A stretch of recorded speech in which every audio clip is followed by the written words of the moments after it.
YTF, it's your girl again, the one, the only Janelle, and I'm back with another video, the one that I promised you guys, where I would go through the viewers' choice questions and I would pick out some that I thought were great to show on a TV show, right? Well, on a TV channel, right? And so I have 8 questions, and some of them are simple answers, and some of them I'll kind of go a little bit into detail as to why I like it and where it takes me in my life. As far as, like, taking me to a place of why it became my favorite. I think I just said that, but I'll reiterate the same terms. So the first question that I thought was great to kind of disclose and to discuss with the viewers was, and is what country would I want to visit? And I absolutely adore India. I think India is a great country. It has beautiful tourist sites. It has great and gracious people, and it also has wonderful food.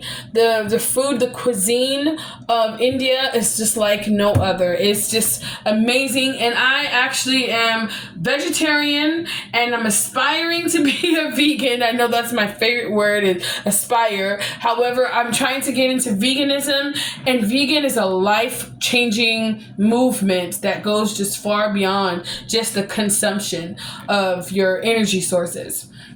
So that's actually where I kind of go along with India as far as the favorite country that I want to visit, because there's a holy approach or an internal spiritual approach as to why we eat the foods that we eat and where it comes from and how it nourishes our spirit and our soul in a variety of ways. So another question that the viewers asked me is, what is my favorite song? Well, everyone knows that I absolutely want to be an attorney. And so I absolutely love the American justice system, which I just constantly always iterate to you guys all the time. And so it is no coincidence that the Star Spangled Banner is my favorite song. And the reason why it's my favorite song is because it explains in great explicit detail why and how a group of people can come from one place and migrate to the next place with the hopes and dreams of bettering themselves and having a better future for themselves, and one day returning home, and on what terms they're willing to return home. And so as you look through the Star Spangled Banner and sing it to yourselves or write it down in any way that you'd like, it explains the story of America. And so now here we have this great day that we call Thanksgiving, and it's a reminder to say, hey, although we didn't come here on the right terms when we got here, and we had different views and different ways of how and why we were here, nonetheless we're here, and forgive us for what we did to get here. However, we needed to be here, and thank you for all that you've done. So it's just a reminder to always be grateful to people. And sometimes you might push yourself upon someone, and that person may not accept it at first, yet eventually goodness comes out of it when you have good intentions. So that's really why I like the Star Spangled Banner. And then the viewers also asked me, what is my favorite TV show? Okay, I'm not gonna lie. I am not a real big TV show watcher. However, kind of scrolled through the TV show, and I binged watched this show, did a little history research, and got a little bit of insight about this show. It's called Keeping Up with the Kardashians, and it's on Hulu, and they offer it from all the seasons from the beginning to the end. And so it entails and shows a story of 5 sisters and a brother, mainly focusing on the sisters and their relationship with each other and why and how they're famous.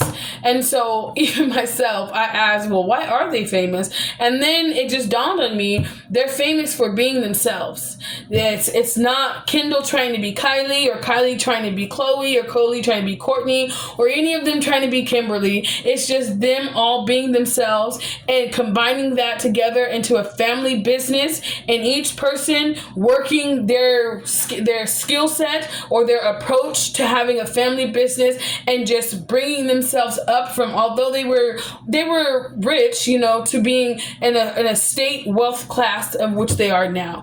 And so I think the Keeping Up with the Kardashians depicts that just because you're beautiful doesn't mean that you can't have brains, and doesn't mean that you have to show it all. And so even though they may be physically fit and their features fit, you know, physically, they're not promiscuous in their views and how they present themselves. They present themselves as ladies and just hardworking go-getters that just make it happen for themselves and also for other people. So I think that's great. And then another question that the viewer asked me is do I have any pets or any animals?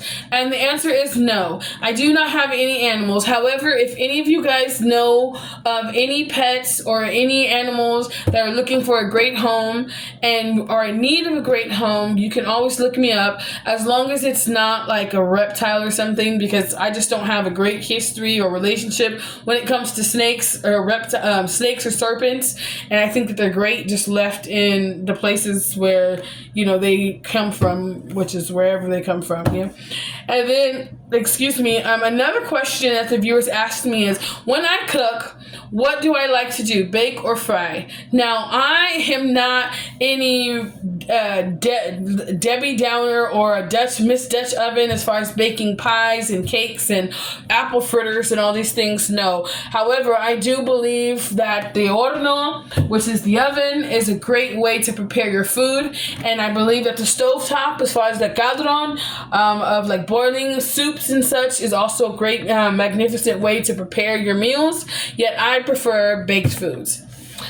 And then the viewers also asked me, since I'm new to the Washington area, what is my favorite plant? And I feel that all ladies should know this and should all agree as to why our favorite plants, or my favorite plant, is a Venus flytrapper. I mean, it needs no explanation thereafter. That's just what it is. So I think that all women should have one. And then my favorite designers is absolutely a love this lady, Miss Kimora Lee Simmons, Miss Donatella Versace, and Mr. Karl Lagerfeld. Those are just great designers, and I absolutely love their stories of how they came from hardships. And some of them, in fact, Mr. Karl Lagerfeld was poor, and then they had a dream, and then they turned it into their reality. And that's just a reminder to say that as long as you have inner ambition and you have that drive to succeed, there's nothing in the world that can stop you. And as long as you have good intentions, you know, the world is at your disposal. So I think that those are three great designers who had dreams and made it into reality. And Miss Kimora Lee Simmons, in fact, she comes from the Philippines, and before she was a designer, came from a small village in that area, in that region. From what I believe, so it might not have been the Philippines, could have been Indonesia, yet somewhere in that region. And then the last question that I thought would be appropriate to discuss with the viewers and also kind of just give my opinion on is, what do I think about selfish people? Well, you all know that when it comes to selfish people, everyone's opinion is different. However, my view of selfish people is just like this. I feel like when it comes to inner ambition, everyone should have it. And the inner ambition means it's your growth spurts, your growth process. So I use the concept of dirt, right? You can have dirt, right?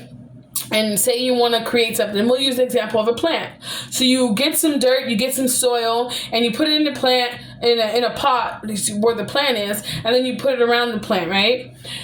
People think once you give it water that the plant's going to grow. And that's not true. You actually have to compact the soil together for the plant stems to be able to take root in the soil and then grow. And that's how I see it with selfish people. It doesn't mean that they're at the point in their life to where they have it to give. It just means that they still haven't been able to compact it to where it's flourishable, and they have it just in an abundance to share with other people. So for some people, people, it just may be like, hey, I'm just not there yet to where I can give the way that I want to. And for others, it just may be that way.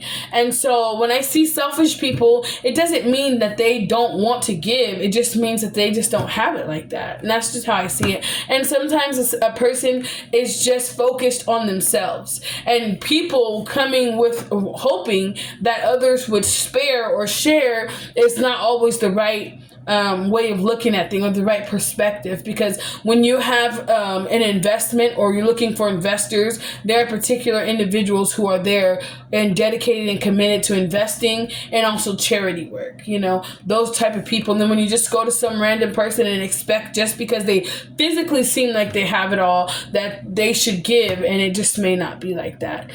So that's my perspective on selfish people, and those are the questions that I answered today for the viewers. And if you have more questions,